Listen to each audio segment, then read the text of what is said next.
أعوذ بالله من الشيطان الرجيم. بسم الله الرحمن الرحيم. يا أيها الذين آمنوا اتقوا الله حق تقاته ولا تموتن إلا وأنتم مسلمون. بسم الله الرحمن الرحيم. يا أيها الذين آمنوا استعينوا بالصبر والصلاة إن الله مع الصابرين. ولا تقولوا لمن يقتل في سبيل الله أموات بل أحياء ولكن لا تشعرون.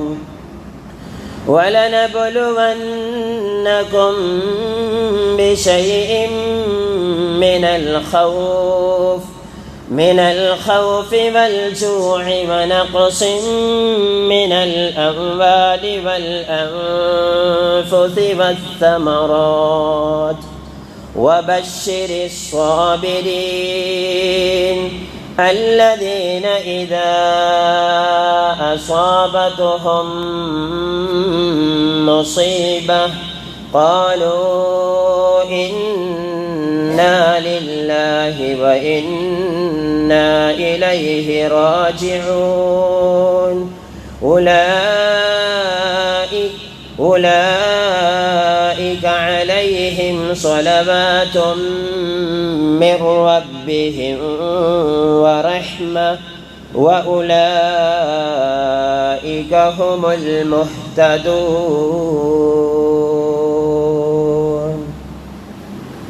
ഏറെ പ്രിയം നിറഞ്ഞ സത്യവിശ്വാസികളെ, വിശ്വാസിനികളെ, ഈ ലോകം സൃഷ്ടിച്ച് പരിപാലിക്കുന്ന സർവശക്തനായ അല്ലാഹു സുബ്ഹാനഹു വ തആലയുടെ കൽപ്പനാ നിർദ്ദേശങ്ങൾ ജീവിതത്തിൽ പാലിച്ചുകൊണ്ട് തഖ്വയുള്ളവരായി മാറണമേ എന്ന് എന്നോടെന്നതുപോലെ തന്നെ നിങ്ങൾ ഓരോരുത്തരോടും വസിയ്യത്ത് ചെയ്യുകയാണ്, അഥവാ ഉണർത്തുകയാണ്.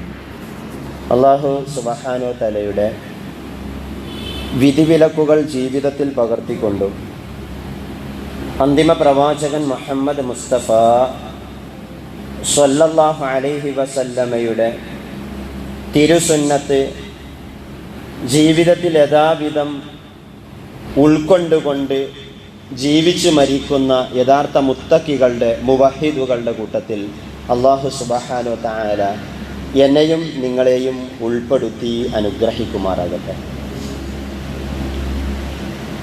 ഏറെ പരീക്ഷണത്തിലൂടെ കടന്നു പോയിക്കൊണ്ടിരിക്കുന്ന ഫലസ്തീൻ ജനത, അതിലെ ഗസ നിവാസികൾക്കും നമുക്കും ആശ്വാസം ലഭിക്കുന്ന ചില ആയത്തുകളാണ് ഞാൻ ഓതി വച്ചിട്ടുള്ളത്. നമുക്കറിയാം ഫലസ്തീനിൻ്റെ അവസ്ഥ ഇന്ന് എന്താണെന്ന് ലോക മുസ്ലിമീങ്ങൾക്കോ അല്ലെങ്കിൽ ലോകത്തുള്ള ഒരാൾക്കോ ഇന്ന് വിവരിച്ചു കൊടുക്കേണ്ടതില്ല. അത്രയും കൃത്യമായിക്കൊണ്ട് അതിൻ്റെ ചിത്രം നമ്മൾക്ക് ഓരോരുത്തർക്കും നമ്മുടെ മനസ്സിലൂടെ ഓരോ ദിവസവും കടന്നു പോകുന്നതാണ്. 2 വർഷത്തോളമായി അന്യായമായ പീഡനങ്ങൾക്കിരയായി കൊണ്ടിരിക്കുന്ന കാഴ്ചയാണ് നമ്മളൊക്കെ കണ്ടുകൊണ്ടിരിക്കുന്നത്. ഗസയെ ഇല്ലാതാക്കി കളയുമെന്ന് ഇസ്രായേൽ ആവർത്തിച്ചു പറഞ്ഞുകൊണ്ടേയിരിക്കുകയാണ്. അത് കരാക്രമണത്തിലൂടെയും ആകാശത്തു നിന്നുള്ള ആക്രമണത്തിലൂടെയും വ്യത്യസ്ത രീതിയിലുള്ള ആക്രമണങ്ങൾ ആ സമൂഹത്തിൻ്റെ അല്ലെങ്കിൽ ആ ജനതയ്ക്ക് മേൽ അവർ നടത്തിക്കൊണ്ടേയിരിക്കുകയാണ്. നമ്മളൊന്ന് ചിന്തിച്ചു നോക്കേണ്ടതുണ്ട്. 800 കോടിയിലധികം മനുഷ്യർ ലോകത്തുണ്ട്. 195-ൽ പരം രാഷ്ട്രങ്ങളുണ്ട്.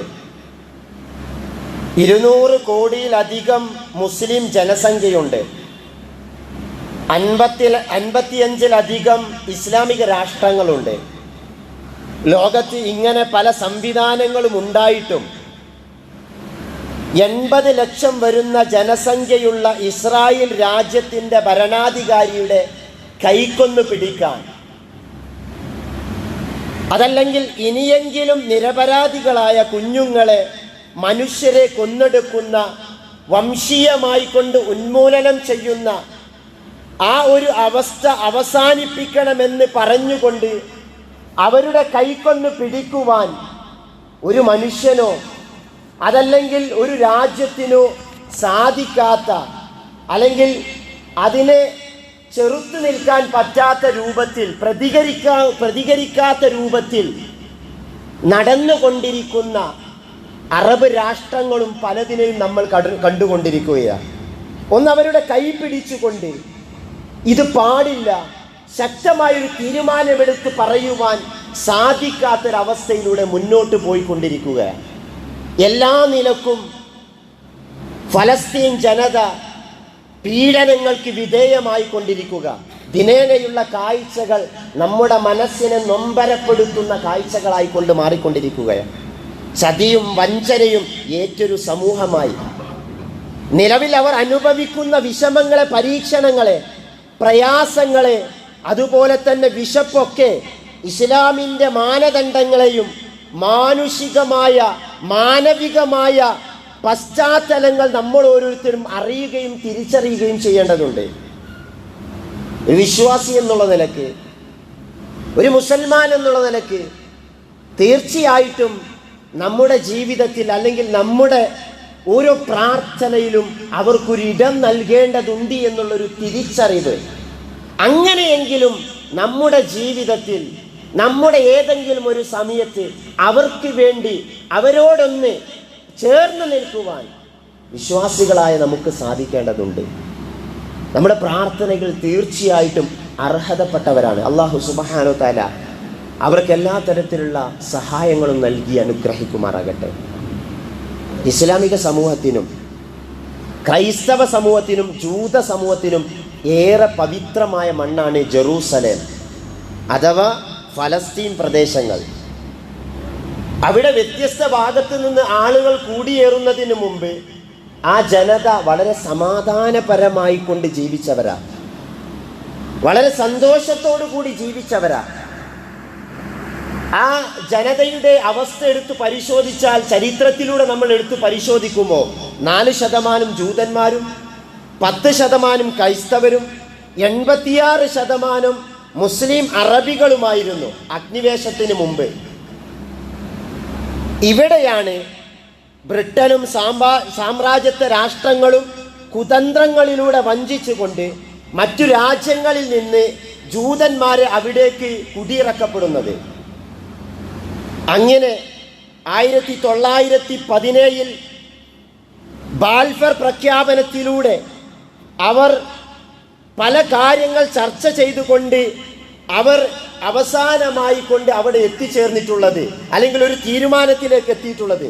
അഥവാ ചരിത്രം പറയുന്നത് 1948 മെയ് 14 ജൂതന്മാരും സാമ്രാജ്യ ശക്തികളും മറ്റു രാഷ്ട്രങ്ങളിൽ നിന്നുള്ള ആളുകൾ കൂടിയേറിക്കൊണ്ട് അവിടെയുണ്ടായിരുന്ന മുസ്ലിങ്ങളായ അല്ലെങ്കിൽ അറബികളായ മുസ്ലിങ്ങൾ അവർ തമ്മിൽ സംഘട്ടനങ്ങൾ ഉണ്ടായി എന്നുള്ളതാണ്. ആ സംഘട്ടനങ്ങൾ രൂക്ഷമായി. അവസാനം ആ സംഘട്ടനങ്ങൾക്ക് ഒരു അറുതി ലഭിക്കുവാൻ, പരിഹാരം ലഭിക്കുവാൻ വേണ്ടി ഐക്യരാഷ്ട്രസഭയെ ഏൽപ്പിക്കുകയാണ്. അതിനൊരു പരിഹാരം ഉണ്ടാകണമെന്ന്. അങ്ങനെ ഐക്യരാഷ്ട്രസഭ അതിൻ്റെ പരിഹാര ഫോർമുലയായിക്കൊണ്ട് UN പ്രഖ്യാപിച്ചിട്ടുള്ളത് 2 രാഷ്ട്രങ്ങൾ നമുക്കുണ്ടാക്കാമെന്നാണ്. 2 രാഷ്ട്രങ്ങൾ ഉണ്ടാക്കാം. അതൊന്ന് ഇസ്രായേലും മറ്റൊന്ന് ഫലസ്തീനും.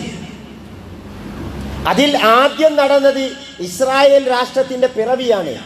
ഫലസ്തീൻ മണ്ണിൽ ജീവിച്ച ഫലസ്തീനികളെക്കാളും പ്രാധാന്യം ഇസ്രായേലിൽ വന്ന കൂടിയേറി പാർച്ച അവർക്കാണ് പ്രാധാന്യം നൽകിയത്. 1948 മെയ് 14 ഇസ്രായേൽ രാഷ്ട്രമായിക്കൊണ്ട് പ്രഖ്യാപിച്ചു എന്ന് മാത്രമല്ല, 1947 1948 മെയ് 14 പ്രഖ്യാപിച്ചതോടെ മെയ് 17 ഏഴര ലക്ഷത്തോളം ആളുകൾ ഫലസ്തീനിൽ നിന്ന് അഭയാർത്ഥികളായിക്കൊണ്ട് ആട്ടിയോടിക്കപ്പെടുക. ഒരു മണിക്കൂർ കൊണ്ട് 7.5 ലക്ഷത്തോളം ആളുകൾ അഭയാർത്ഥികളായിക്കൊണ്ട് ആ നാട്ടിൽ നിന്ന് ആട്ടിയോടിക്കപ്പെടുകയാണ്. സഹോദരന്മാരെ, ഞാൻ എന്തിനാണ് ഈ സംഭവം നിങ്ങളുടെ ശ്രദ്ധയിൽപ്പെടുത്തിയത്? ഇത് ഇന്ന് മാത്രം നടന്ന സംഭവമല്ല. 1948 ഡേവിഡ് ബെർഗിൻ എന്ന് പറയുന്ന അന്നത്തെ അവിടുത്തെ ഇസ്രായേലിൻ്റെ ഭരണാധികാരി തുടങ്ങി വെച്ച വംശീയത ഇന്നും അതിനുശേഷം വന്നിട്ടുള്ള ഇസ്രായേൽ ഭരിക്കുന്ന ഓരോരുത്തരും അത് തുടർന്നുകൊണ്ടേയിരിക്കുക. 2 രാജ്യങ്ങളായി വിഭജിക്കുന്ന സമയത്ത് 55% ഭൂമി ഇസ്രായേലിൽക്കും 45% ഫലസ്തീനുകൾക്കുമാണ് പ്രഖ്യാപിച്ചിട്ടുള്ളത്. പക്ഷേ ഒരു സ്വതന്ത്ര രാജ്യമായിക്കൊണ്ട് ഫലസ്തീനികൾക്ക് അന്നേ നൽകിയിട്ടില്ല, അന്നേ കൊടുത്തിട്ടില്ല. അത്രമേൽ അടിച്ചമർത്തപ്പെട്ട ഒരു ജനതയായിക്കൊണ്ട് ഫലസ്തീൻ ജനത മാറിക്കഴിഞ്ഞു എന്നുള്ളതാണ് ഇന്നിൻ്റെ അവസ്ഥ എന്ന് നമ്മൾ എടുത്ത് പരിശോധിച്ച് നോക്കൂ. അന്ന് 45% കൊടുത്തിട്ടുണ്ടെങ്കിൽ ഇന്ന് കേവലം 22-23% മാത്രമേ ഫലസ്തീൻ ജനതയ്ക്ക് അവരുടേതാണ് എന്ന് സ്വന്തമായി പറയാൻ പറ്റാത്ത രൂപത്തിൽ അവിടെ താമസിക്കുന്ന ആ ജനതക്കുള്ളത്. എത്രത്തോളം അവർക്ക് സ്വന്തം നാട്ടിൽ എത്രയോ ചെക്ക് പോസ്റ്റുകളാണ്, എത്രയോ സ്വന്തം നാട്ടിൽ നിന്ന് സാധനം വാങ്ങാൻ പോകണമെങ്കിൽ പോലും ആ ചെക്ക് പോസ്റ്റിലൂടെ കടന്നു പോകാതെ അവർക്ക് കഴിയൂല എന്നാണ് ചരിത്രം നമുക്ക് പഠിപ്പിച്ചത്, ഇന്നിൻ്റെ ചരിത്രം നമുക്ക് പഠിപ്പിച്ചിരുന്നത്. എന്നിട്ടോ അഗ്നിവേശ ശക്തികൾ എന്ത് ചെയ്തു? ആ 22% ഇന്ന് ഫലസ്തീൻ ജനത ഉള്ളത് എവിടൊക്കെയാണ്? വെസ്റ്റ് ബാങ്ക്, കിഴക്കൻ ജെറൂസലം, ഗസ, ഈ 3 സ്ഥലത്ത് മാത്രം ഒതുങ്ങിക്കൊണ്ടിരിക്കുക. ബാക്കിയുള്ള സ്ഥലങ്ങളൊക്കെ ഇസ്രായേൽ പിടിച്ചടക്കിക്കൊണ്ടിരിക്കുക. അങ്ങനത്തെ ഒരു അവസ്ഥയിലേക്ക് അവർ പോയിക്കൊണ്ടിരിക്കുമ്പോൾ ഇതിന് പരിഹാരം കാണേണ്ടതുണ്ട് എന്ന് വ്യത്യസ്ത ഭാഗത്തു നിന്ന് ആളുകൾ ആവർത്തിച്ചു കൊണ്ടേയിരിക്കുക. രാഷ്ട്രങ്ങൾ കൃത്യമായി ഇടപെടാത്ത അവസ്ഥ വന്നുകൊണ്ടിരിക്കുക. പരിഹാരം ഒന്ന് മാത്രമേ ഉള്ളൂ: ഇസ്രായേലിന്റെ അഗ്നിവേശം അവിടെ അവസാനിപ്പിക്കണം, എങ്കിലേ അതിനുള്ള പരിഹാരമുള്ളൂ എന്നുള്ളതാണ് ലോക മുസ്ലിമീങ്ങളും ലോകത്തുള്ള രാഷ്ട്രങ്ങളൊക്കെ ആവർത്തിച്ചു കൊണ്ടേയിരിക്കുന്നത്. പക്ഷേ അത് അവസാനിക്കുന്നില്ല. സമാധാന കരാർ, അതിനു വേണ്ടിയിട്ടുള്ള കരാറുകളൊക്കെ ഒത്തുകൂടലൊക്കെ നടന്നിട്ടുണ്ട്. പക്ഷേ സമാധാന കരാർ ഉടൻ നടപ്പിൽ വരുമെന്നൊക്കെ പ്രത്യാശിച്ചുകൊണ്ട് ആ സമൂഹം മുന്നോട്ട് പോകുമ്പോൾ, അവർ അത് ആവർത്തിച്ചു കൊണ്ടിരിക്കുമ്പോൾ അവർക്കിടയിൽ കൊടും ക്രൂരതയും കൊലയും പട്ടിണിയും മരണങ്ങളും ആ ഭൂതലത്തിൽ നിന്ന് ഗസയെ തന്നെ ഇല്ലാതാക്കുന്ന അവസ്ഥയിലേക്കാണ് ഇന്നിൻ്റെ അവസ്ഥ. ഗസയുടെ അല്ലെങ്കിൽ ഫലസ്തീനിൻ്റെ മണ്ണ് നമ്മൾ കണ്ടുകൊണ്ടിരിക്കുന്നത്. അത്രമാത്രം ഭീകരമാണ് അവിടുത്തെ അവസ്ഥ. എത്രത്തോളം വിശപ്പിൻ്റെ ഭീകരത എത്രത്തോളമാണ് എന്നുള്ളത് പട്ടിണി മരണം കൊണ്ട് നമുക്ക് കാണാൻ കഴിയും. 200 പേർ പട്ടിണി മരണം കൊണ്ട് മരണപ്പെടുമ്പോൾ അതിൽ 100 പേരും കുട്ടികളാണ് എന്ന് വാർത്ത നമുക്ക് വരുമ്പോൾ നമ്മുടെ മനസ്സൊന്ന് അല്പം പെടേണ്ടതില്ലേ? നമ്മുടെ ജീവിതത്തിൽ അല്പമാത്രം നമ്മളൊന്ന് അവരെ ഓർക്കേണ്ടതില്ലേ? അവർക്ക് വേണ്ടി ഒരു പ്രാർത്ഥന നമ്മുടെ ജീവിതത്തിൽ ഉണ്ടാക്കേണ്ടതില്ലേ? അവർക്ക് വേണ്ടി പാരച്ചൂട്ടിൽ ഭക്ഷണം ഇറക്കുമ്പോൾ ആ ഭക്ഷണത്തിൻ്റെ പൊതി ശരീരത്തിലേക്ക് വീണുകൊണ്ട് കുട്ടികൾ മരിക്കുന്ന രംഗം കണ്ടിട്ട് ഈജിപ്തിലുള്ള സാറ അൽ അഖാരി എന്ന് പറയുന്ന മനുഷ്യഭാഷ പ്രവർത്തകൻ ചെയ്തിട്ടുള്ളത് എന്താ അറിയോ? കടലിൻ്റെ തീരത്തേക്ക് പോയി കുപ്പിയിൽ ചെറുപയറും അതുപോലെ തന്നെ പരിപ്പും പോലെയുള്ള ഭക്ഷ്യസാധനങ്ങൾ നിറച്ചുകൊണ്ട് അതിലൊരു എഴുത്തും എഴുതിക്കൊണ്ട് അദ്ദേഹം കടലിൽ വലിച്ചെറിയുക. ഇത് കണ്ട ഈജിപ്ഷ്യൻ ജനത അത് ആവർത്തിക്കുക. 3 ദിവസം കഴിഞ്ഞപ്പോൾ ആ പേപ്പറും ആ കുപ്പിയും ഗസയിലെ അഭയാർത്ഥി ക്യാമ്പിലുള്ള ഒരു ഡോക്ടർക്ക് ലഭിക്കുക. ആ ഡോക്ടർ ആ കുപ്പിയിൽ നിന്ന് തുറന്ന് അവിടെയുള്ള ആളുകൾ അതിൽ നിന്ന് ഭക്ഷണം കഴിക്കുകയും ചെയ്തു. എന്നിട്ട് ആ പേപ്പർ തുറന്നുകൊണ്ട് അതിൽ നൽകിയ നമ്പറിൽ സാറ അൽ അഖാരിക്ക് തിരിച്ചു വിളിക്കുകയാണ്. ഈ ഡോക്ടർ തിരിച്ചു വിളിക്കുകയാണ്. എന്നിട്ട് അവരോട് പറയുകയാണ്, നിങ്ങൾ നൽകിയിട്ടുള്ള ആ ഭക്ഷണമുണ്ടല്ലോ, നിരവധി കുടുംബങ്ങൾക്ക് ഭക്ഷണം കഴിക്കുവാൻ സാധിച്ചിട്ടുണ്ട്. ആ കുപ്പിയിലെ പേപ്പർ എടുത്ത് 2 പിഞ്ചുമക്കൾ മുത്തം ചെയ്യുന്ന രംഗം എൻ്റെ മുന്നിലൂടെ ഞാൻ കാണുകയാണ്. എന്നിട്ട് ആ കുട്ടികൾ ആകാശത്തേക്ക് കൈ ഉയർത്തിക്കൊണ്ട് പറയുന്നത് എന്താണെന്നോ, പരലോകത്തെത്തുന്ന സമയത്ത് നിങ്ങൾക്ക് വേണ്ടി അള്ളാഹുവിനോട് ഞങ്ങൾ പറയും നിങ്ങൾക്ക് വേണ്ടി. എന്തായിരുന്നു ആ കത്തിൽ സാറ അൽ അഖാരി എഴുതി വെച്ചിട്ടുള്ളത്?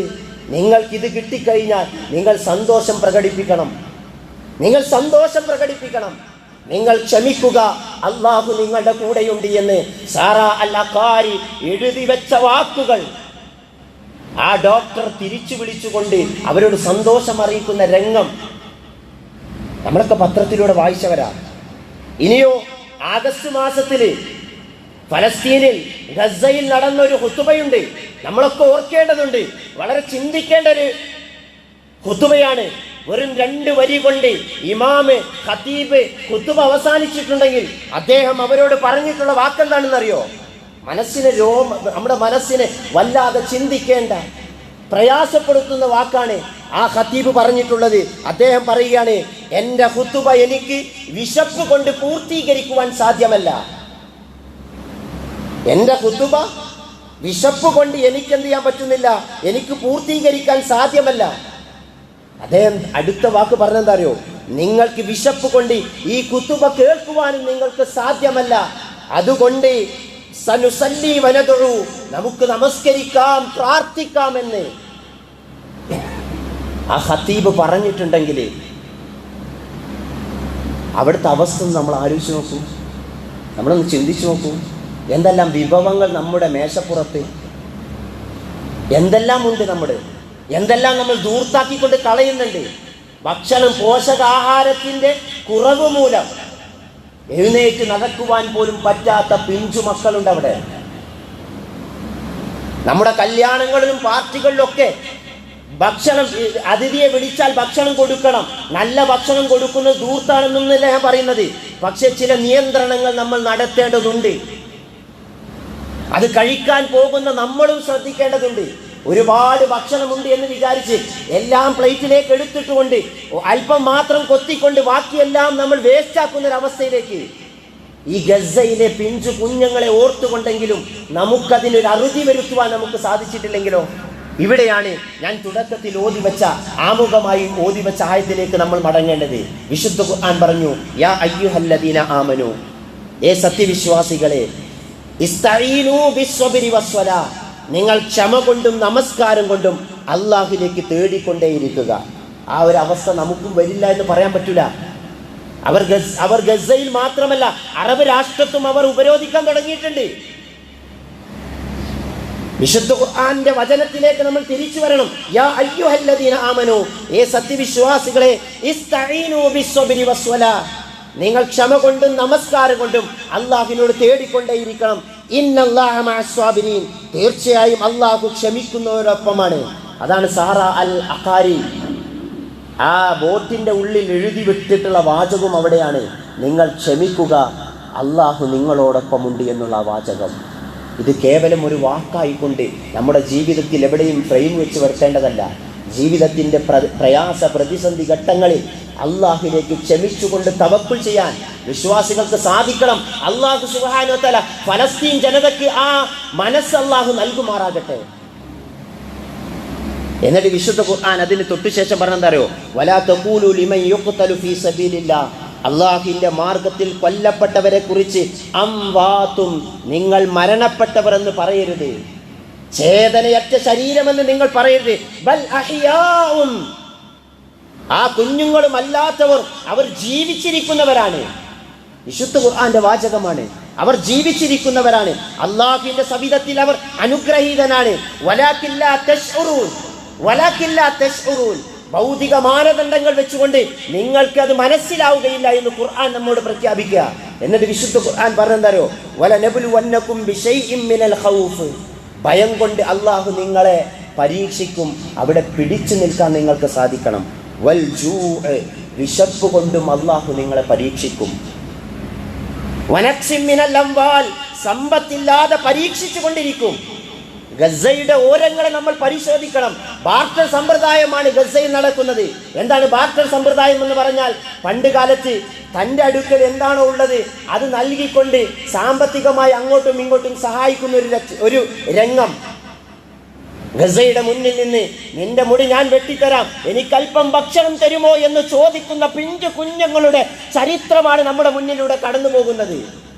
നമ്മളൊന്ന് ആലോചിച്ച് നോക്കൂ. വിശുദ്ധ ഖുർആൻ പറയാണ്, വലനബ്ലുവന്നകും ബിശൈഇൻ മിനൽ ഖൗഫ്, അല്ലാഹു സുബ്ഹാനഹു വ തആല നിങ്ങളെ ഭയം കൊണ്ട് പരീക്ഷിക്കും, വൽ ജൂഅ് വിശപ്പ് കൊണ്ട്, വനഖ്സിൻ മിനൽ അംവാല് സമ്പത്തില്ലാതെയും അല്ലാഹു നിങ്ങളെ പരീക്ഷിക്കും, വൽ അൻഫുസി വസ്സമറാത്ത് ദേഹങ്ങളിലും ഫലങ്ങളിലും കുറവ് നൽകിക്കൊണ്ട് അല്ലാഹു സുബ്ഹാനഹു വ തആല നിങ്ങളെ പരീക്ഷിക്കും.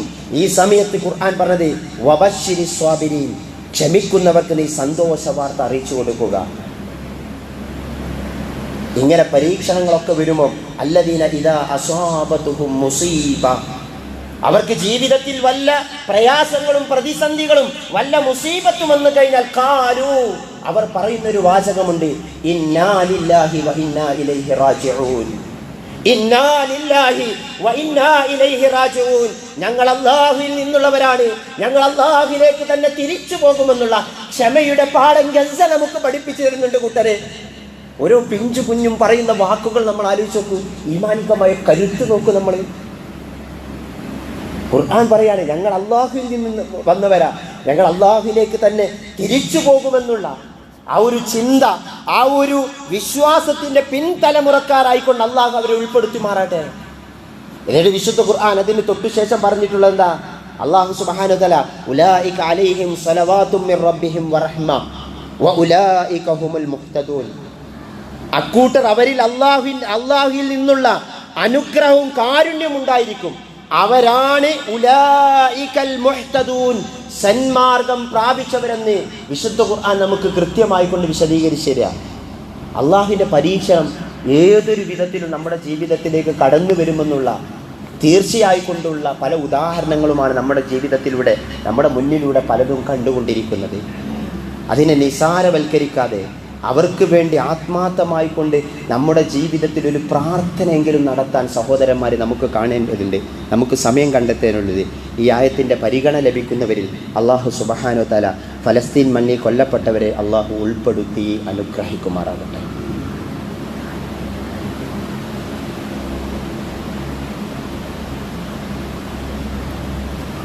അൽഹംദുലില്ലാഹ് വസ്സലാത്തു വസ്സലാമു അലാ റസൂലില്ലാഹ് വഅലാ ആലിഹി വസഹ്ബിഹി അജ്മഈൻ, അമ്മാ ബഅദ്. സർവശക്തനായ അല്ലാഹു സുബ്ഹാനഹു വ തആല ജീവിതത്തിൻ്റെ നിഗലമേഖൽ പ്രാവർത്തികമാക്കിക്കൊണ്ട് ജീവിതം തഖ്വയുള്ളതാക്കി മാറ്റണമേ എന്ന് ഒരിക്കൽ കൂടി ഓർമ്മപ്പെടുത്തുകയാണ്.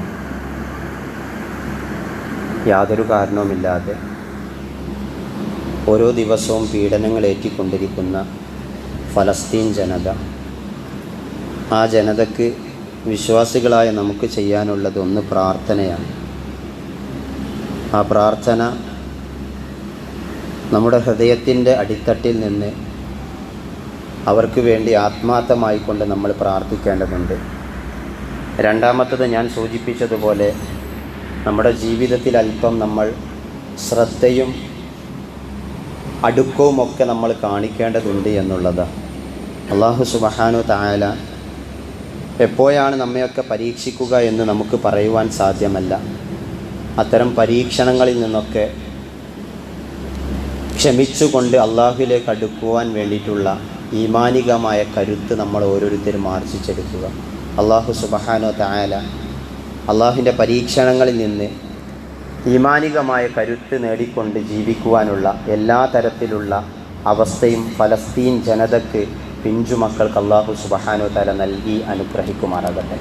അല്ലാഹുവേ, അറിഞ്ഞും അറിയാതെയും ചെറുതും വലുതുമായതും രഹസ്യവും പരസ്യവുമായിട്ടുള്ള എല്ലാ തെറ്റുകുറ്റങ്ങളും ഞങ്ങളിൽ നിന്ന് വിട്ടുപുറത്തു മാപ്പാക്കി തരണമെന്നാണ്.